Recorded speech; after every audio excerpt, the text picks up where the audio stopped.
A gente tem em destaque hoje um funcionário do regime do Irã dizendo que as autoridades do país contabilizaram ao menos 5.000 mortos devido aos protestos que acontecem já há algumas semanas por lá. Desse total, cerca de 500 seriam agentes de segurança. Ele que pediu para não ser identificado, esse agente responsabilizou o que chamou de terroristas pela escalada da violência. Ele também disse que alguns dos confrontos mais intensos e sangrentos aconteceram em áreas curdas iranianas no noroeste do país, uma região onde há grupos separatistas de minoria étnica. Ainda de acordo com o relato, o número final de mortos não deve aumentar no momento. O balanço mais recente do grupo de direitos humanos, que acompanha também todo o acontecimento no Irã, mas é sediado nos Estados Unidos, falam em quantidade de vítimas em torno de 3.300. A gente sabe de toda a dificuldade de contabilizar isso, né, professora? A gente tem um apagão quase total da internet imposto por lá, uma situação muito dramática, mas queria uma análise sua do que a gente pode esperar desse conflito agora, essa semana. Quais são as últimas notícias em torno dele? Me parece que o que nós temos aí pela frente é uma semana muito tensa, embora contida, né, no número de mortes. Veja, o número total de mortes equivale a uma verdadeira guerra, né, que o Irã está ali internamente, né? Independentemente do que possa estar ali acontecendo em termos de narrativas, né?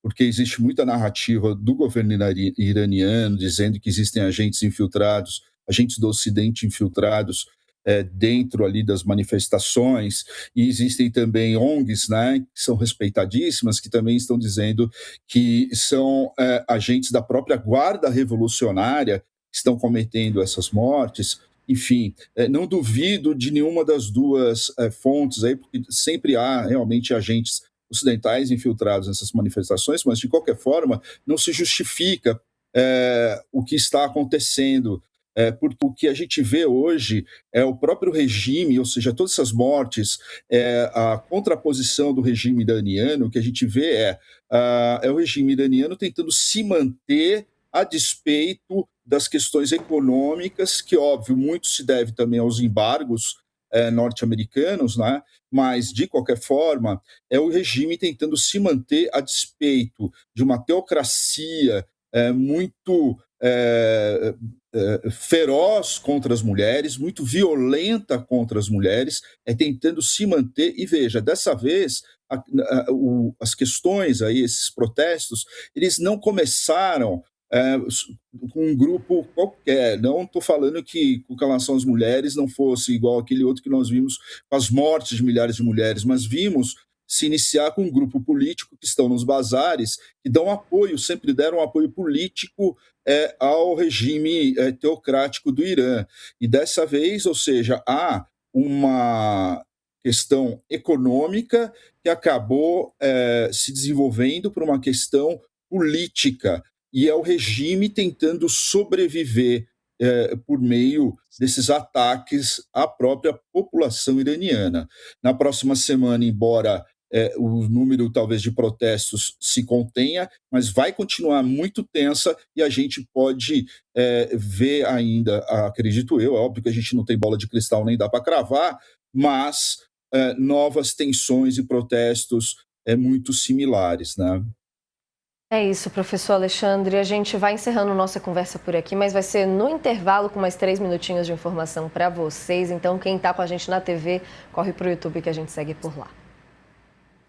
Professor, já me despedindo por aqui, levantando uma reflexão rápida sobre a situação no Irã, trazida pelo professor Hussein Kalut também na imprensa, da conjuntura da região como um todo, e falando que a ação militar de Trump no Irã, uma intervenção de Trump no meio disso tudo mais concreta, poderia criar mais caos do que nos casos do Iraque e do Afeganistão. O que a gente pode e deve olhar em todo o contexto da região para entender os riscos que a gente está falando aqui quando se trata dessa escalada, professor?